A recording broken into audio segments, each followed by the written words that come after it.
It's Sunday, which means it's time for another Hog Hoops report. That's Kevin McPherson. I'm Jacob Morris. Kevin, we're in the off season, but still a whole lot to talk about. We start with the Razorbacks in scheduling. Some awesome Turkey Day news for Arkansas coming out this week. The Razorbacks set to play Illinois on Thanksgiving Day. Just your immediate thoughts on that matchup. Illinois is a program that's been trending in the right direction for a while, and Arkansas, Illinois, that's appointment viewing on a holiday. I think it is. It's feast week. There's going to be a lot of matchups during that week. But Arkansas, Illinois, don't sleep on it. I believe CBS is going to televise it. Illinois' athletic director is kind of the one that broke the news during a media scrum in the middle of the week there. And to me, this is advantageous for Arkansas under John Calipari under year one because we know his preference is to play these one-off, made-for-TV games. He's really not a guy that likes to get in those multi-game and multiple games and consecutive day events, more of these. And so we know Arkansas is going to play Michigan, another Big Ten team, a couple of weeks after Thanksgiving Day, December 10th or 11th. I'm not sure the exact date on that, but in the Jimmy V Classic in Madison Square Garden. Now you've got Arkansas, Illinois on a neutral site, T-Mobile Center in Kansas City, just there a few weeks ago covering basketball. And look, to me, this is just another example of Arkansas, under Calipari so far now, but with those two games in the ACC-SEC Challenge, that'll be a road game at Miami on December 3rd. So if you look at a 2-week stretch, 3 games away from home against the ACC, 2 against the Big Ten, and there's some intriguing things about Arkansas, Illinois. It starts with, if you want to look at coaching staff, Orlando Antigua was with Cal at Kentucky for these last few years, and he's back at Illinois with Brad Underwood after Cal comes to Arkansas.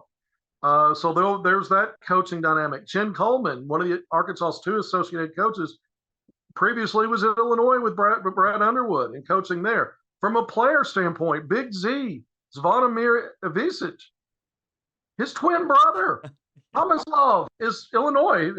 He joined. He's coming to the United States from overseas a year after his twin brother did it.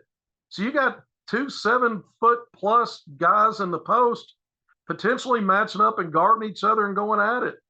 And then Will Riley, we just learned today, the 5-star from the 2025 class. I've done a lot of reporting on him.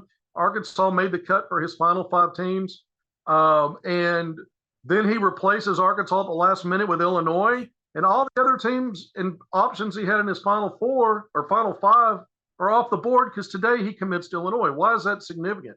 Top 10 rated player in 2025, but he intends to reclassify to 2024. So he'll be a true freshman, after reclassing for Illinois. And this is a guy that Arkansas recruited to the very end.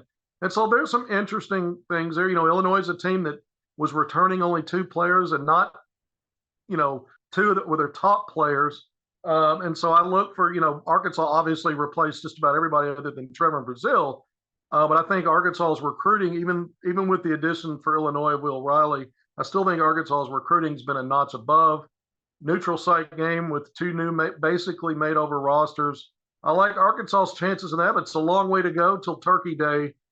We got other scheduling news to talk about, don't we? Don't we, Jacob? Yeah, I was going to say, Kevin, maybe let's hold off on game predictions when we're in the middle of June. We'll see how both teams look come Thanksgiving. But yeah, you're right.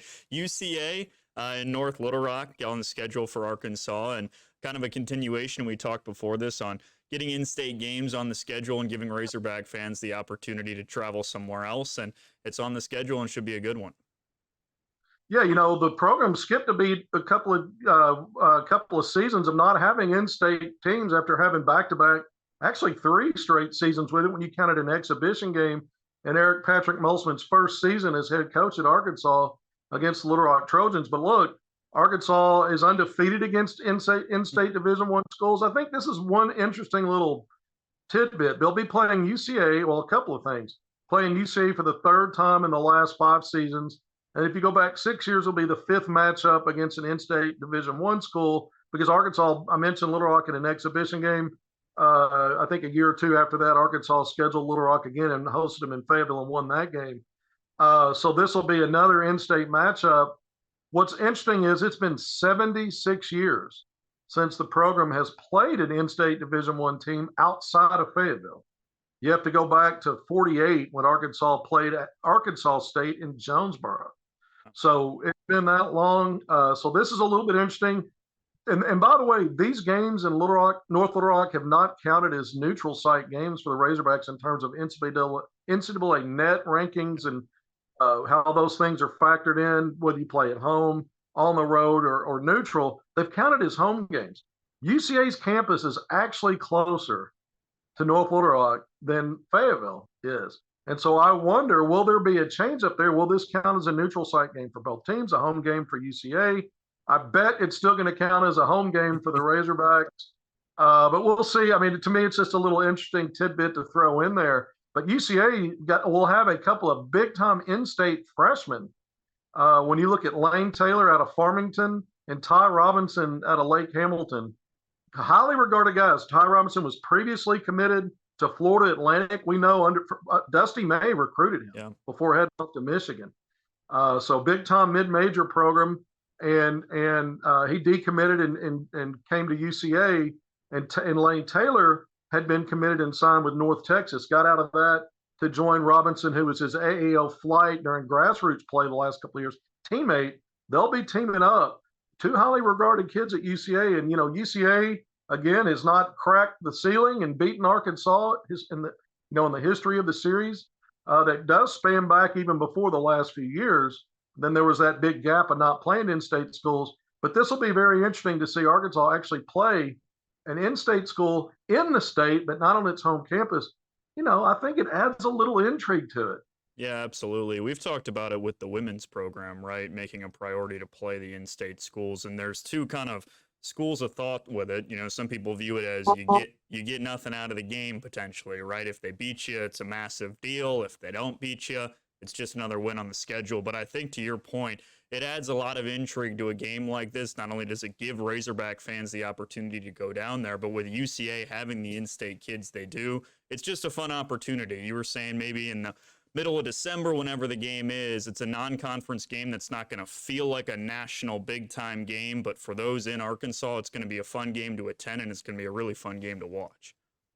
Yeah, I think so. Typically that game is played mid to, during the holiday break, and it doesn't matter who the opponent is, that place is going to pack out because Central Arkansas, fans closer to here that can't make it to Fayetteville, it's their one and done opportunity every year to watch men's basketball team. So you just add to that the fact that UCA is going to have some fans. The Bears are going to bring fans. They'll be in there as well. So it just adds another element to this. I'm excited for it. I cover those games. Obviously, I cover all the Razorback games. But to cover one of these games where the Hogs are playing in-state school and not on the home campus, it just maybe adds a little bit more to it, like I said before. Yeah, it should be a lot of fun. Looking forward to it. But let's move to some recruiting news. We were talking before coming on, a big-time visit for Arkansas coming in. Coach Cal, this is what he does, and he's continuing to move forward momentum. What are you hearing in terms of Malik Thomas? Well, national top 10 rated 5-star. I covered him in Kansas City, covered his games, interviewed him, put all that on my Twitter page at AR Hoop Scoop. But this is a player that really excites me. 6'4" guard out of the Pittsburgh area. He's going to be part of that overtime elite program going into his senior season. That was announced a few weeks ago. Was the most outstanding player at the prestigious Pangos All-American camp a few weeks ago. Probably was first runner-up for MVP of the prestigious MBPA Top 100 camp about a week or two ago. So here's a guy that you understand why he's national top 10 rated guy, a 5-star. Love his game. He really likes Cal. Just came off an official visit to UConn. Just finished that up over the weekend. Today probably was heading back home. And look, that's going to be a tough one to beat. Some people think UConn's the favorite. This is a planned visit to start on the 25th and conclude on the 27th. So just a few days when he's expected to arrive in Fayetteville. And so we'll see. Things can move very rapidly. You hope, that he didn't have such a great time at UConn and didn't love so much what he heard that he shuts it down and commits. You hope he follows through on that visit. I believe he will. All expectations, I'm told, that he really is excited about this visit. So we'll see what happens. And it'll be the second 2025 class of 2025 player that Arkansas has had on a visit. Not long after Calipari was hired at Arkansas. Darius Acuff Jr., 6'3" guard, another top 10 rated 5-star, had a big outing helping Team USA under 18 junior national team win a gold medal a few weeks ago. IMG Academy by way of Detroit took an official visit Arkansas. He's also visited Kansas. We'll see what happens there. I still like Arkansas's chances with both of these backcourt players. And then I got in touch with over the weekend, just real quick, Jacob, a 7-footer. We know Cal always covets these guys with size and talent. He checks both of those boxes. But Eric Reeby, Reibe, I hope I'm pronouncing that correctly, a 7-footer out of Potomac, Maryland. We know Calipari tweeted out that he was in Maryland for Emmanuel Quickly's Hall of Fame induction into his high school recently. Now, it's a quiet period, so he couldn't go out and meet with a player, but he was in the area. But it's interesting, the 7-footer's a national top 40 rated player by all the services, national top 50, 4-star. And, you know, he told me that Arkansas assistant coach Chuck Martin reached out to him very recently. Now, he had a big showing as well, one of the top performers at MBPA Top 100 camp when Arkansas had assistants and Calipari in the house. So let's see what kind of traction that gets. But again, you look historically, I mean, even Big Z most recently on this roster over a 7-foot plus. This kid is the kind of guy that Calipari historically identifies, recruits, and we'll see how far it moves forward, looking ahead. Absolutely, and we hit it every single week, but recruiting is what Cal does. It'll be interesting to keep tabs on all those guys. But Calipari made a little bit of a talk show tour this week on Wednesday. I know you want to talk a little bit about that on a couple shows and, same sort of talking points, but another kind of look into the new coach for the Razorbacks and Coach Cal, more national media coverage and talking about a whole host of things. He did. Well, a few things stood out to me. I think one of them is when we just talk about this roster, we know that I don't believe he's done. I don't think anyone else does, but Calipari continues to talk about that he's not done. He went through 10, 11, and 12. He can't speak in specifics in terms of players' names unless they're already signed and certified by the NCAA. Obviously, that hasn't happened because it hasn't dropped yet. He didn't speak in specifics, but he did say the plan is now moving forward, get a top 9, and then identify 10, 11, and 12. And so I believe, that's going to happen. He's got time to do it. There's no rush on that. He's got his top level guys, the guys he thinks factors into the top 2 rotation. But one of the things I liked is that he qualified 10, 11, and 12, Jacob, by saying even though these guys will be recruited understanding on the front end that they weren't the top 9, he's not ruling out that they can't earn their way or be good enough to figure out a way to crack his rotation. And so to me, that says go out and find the best you still can, despite whatever you're going to tell these recruits on the front end about what their role might be.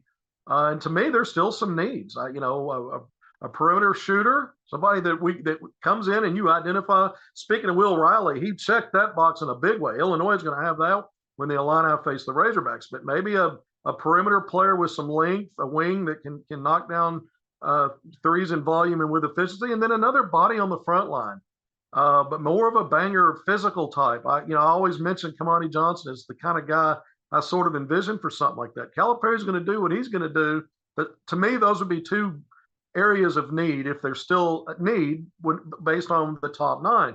The other talking points real quick, he retold the story about how it came to be that he left Kentucky for Arkansas, and I still get this impression that there's an excitement level with this new opportunity. It's not a thing by default. It's not a situation where he's riding off into the sunset and he's just going to do it on his terms away from Kentucky where things got a little sour there. I really believe there's still some fuel in the tank based on just, I'm no psychologist, right? I'm just trying to read it.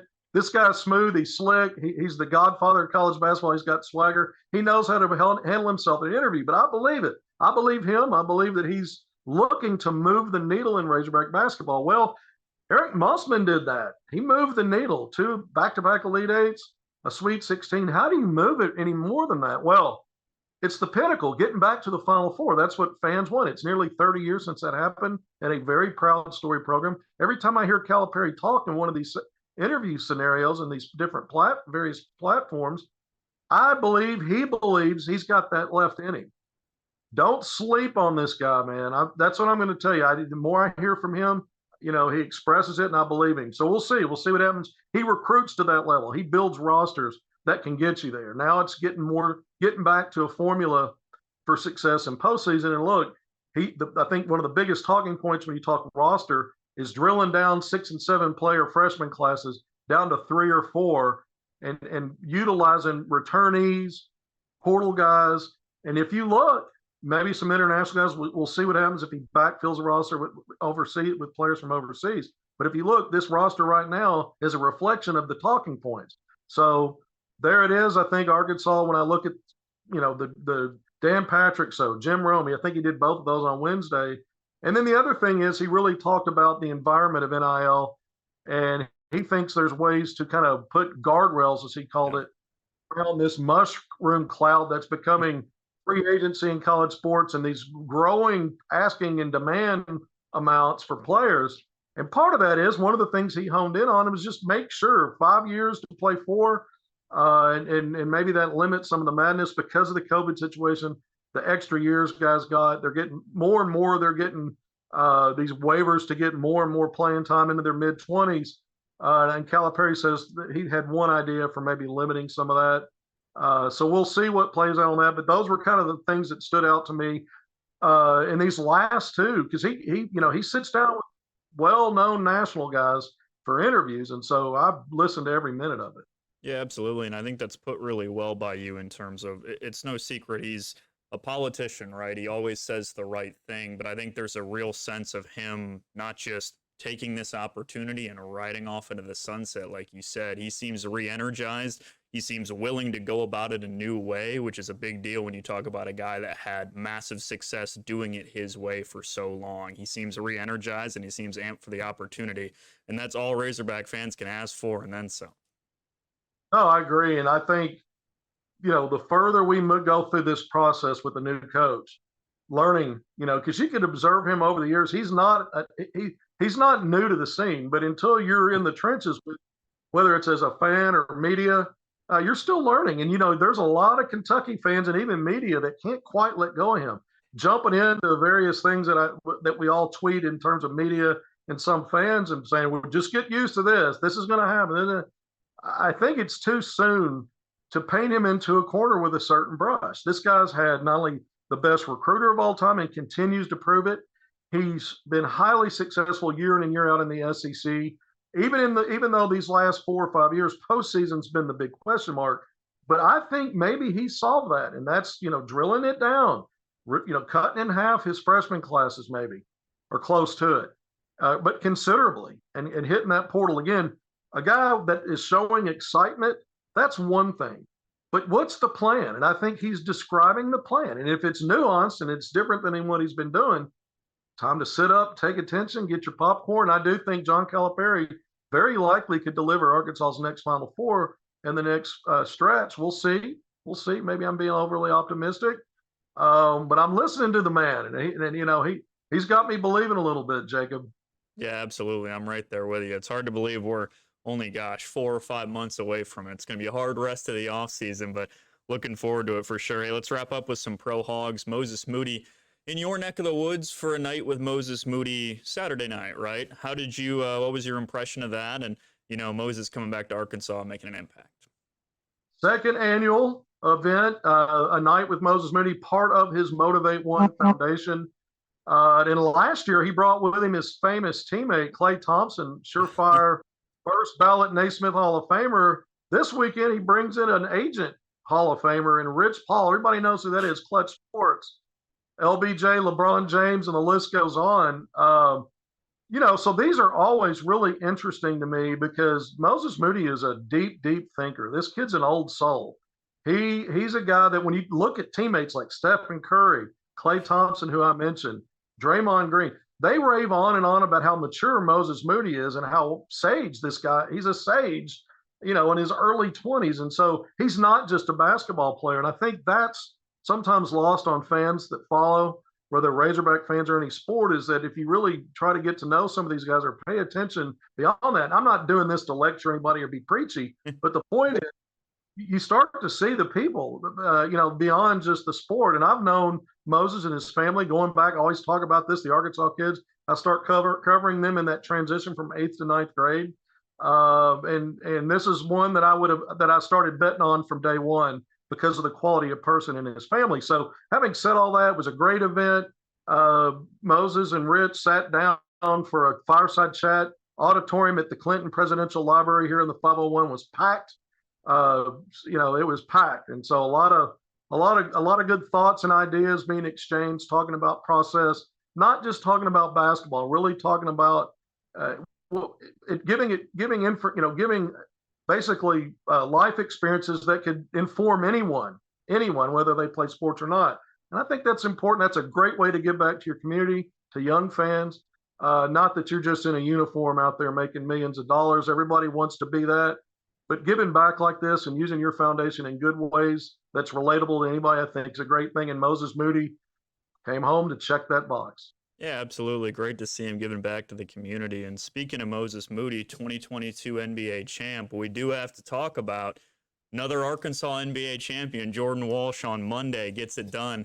He might be a young kid, Kevin, but he's an NBA champion. You can't ever take that away. He's got the ring to show for it. Can't take it away. And who wants to pry that away? I mean, anytime you're part of a team, you've earned that. He's on the 15-man active. He spent a lot of time down in the G League with the Maine Celtics, helped that team as a major contributor and a starter to the G League finals. He helped Arkansas last year, previous season, to a Sweet 16.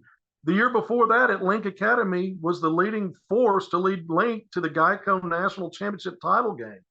So he gets a ring now. Yeah. All that, but it seems like everything he touches turns to gold, man. And then let's not leave out Daniel Gafford. Yeah.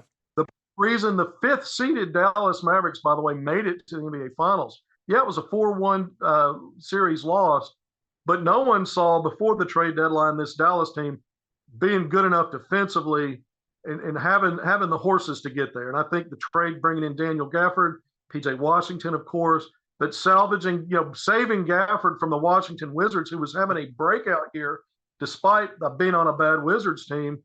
And it took notice around the league. Look, Dallas wasn't the only team that identified him as a trade pursuit. Other teams looking to win this year, Lakers were one of them, were taking a hard look at Gafford, and Dallas won that sweepstakes. And this young man, to me, there's more for him to do. He led the NBA in the regular season in field goal percentage. He was top 10 in a ton of categories that we don't normally think about. He had career highs in scoring, rebounding, block shots, assists. Outstanding season. And I know Daniel Gafford, another guy that comes home. He'll have a charity benefit game later this summer down in El Dorado. That's what he does every year. These pro Hogs, man, there's 12 of them that were at some point in time of the season were on active rosters. Jacob, that's among the most in the, when you look in the NBA, Arkansas is in the top 5 of schools and how many guys they put in the league. Of course, Kentucky's number 1. Who did that work? A guy that stayed there 15 years is now at Arkansas. It's just going to balloon up the number of pro Hogs as we move forward in these next handful of years. It's exciting. And I tell you what, it helps your brand. It helps recruiting. It's a broken record. We say it all the time. It is important. It's why I cover the pro Hogs. It's why I went to the NBA draft last year to watch 3 5-star one and dones off that 16 go get drafted. So there won't be one this year, but savor the flavor, opposition fans. Savor the flavor because that's the last time that happens. I think with Cal, you're going to see multiple players going in that draft year after year after year.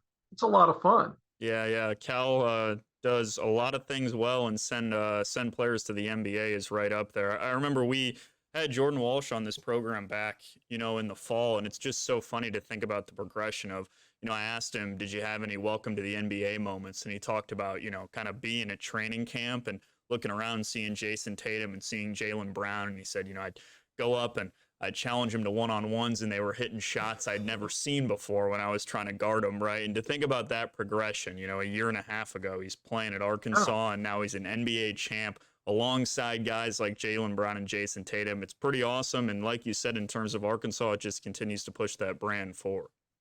And look, real quick, we may have a glimpse of the next one and done, first rounder in the 2025 draft. We finally got a video snippet during the week from limited practice on court in the Performance Center. And it was released about a 4 or 5 second clip by Boogie Flan, Yeah. the true freshman 5-star McDonald's All-American, on his Instagram page, and it was just him catching a lob pass and drill work and ramming it home. I mean, so you always want to, enjoy you want to enjoy these guys when they're Hogs, because it may only be 1 year. That's the trend now, and especially with Calipari here, you're going to see a lot of them, not just because guys transfer also, but because he's putting guys in the league in a year's time.